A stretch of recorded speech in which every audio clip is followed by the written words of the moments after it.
YouTube, subscribe, click, comment, share, like, subscribe.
jalqaba irratti viidiyoo kana laayikii fi sheer sabskiraayib gochuu hin dagatina. Baatuu Kaabii yoomillee wantoota nama dinqisiisoo ta'an hojjechuuf qophiirra jira. Baatuu Kaabii laayikii fi sheer sabskiraayib godha. Galatooma. Daansuun dhaggeeffattoota kabajamtoota daawwattoota viidiyoo kanaa kan inni isiniin jedhu ani ifaajee tana hagana geettu ifaajee viidiyoo kana isinitti ergee isin akkamitti laayikii fi sheer sabskiraayib gochuun garaa isin nyaata?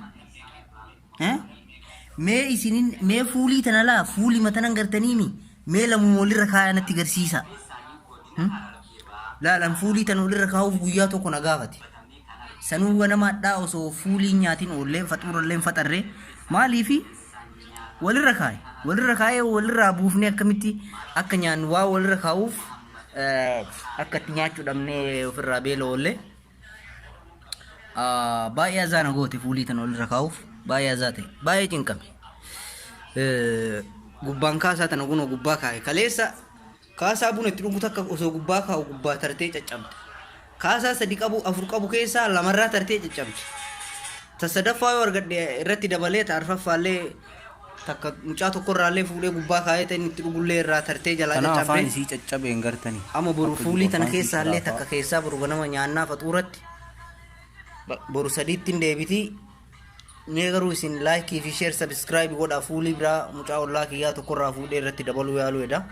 Fuulii shan godheere walirra kaa'ee kaasaa tanallee ijoolleen buna itti dhugdu jira kun ollaa kana isiillee dhaqee gubbaan itti dabalee jedha irraa tartee kun olaal kalee achirraa tartee kun bakka kana laa balaaxaa kana dhooytee sitti caccabde. Kana hunda ammaaliif isin haa gartaniif namni hagam akka dafqee hojjetu waan haganaa tanatti kaan akkanatti dafqee kaasaa meeqa itti caccabsee burcuqqoo meeqa sitti caccabdeeti kanarraan gahe. Galatooma. Garuu nama aarsitan laayikii fi sheer sabskiraayib godhaa.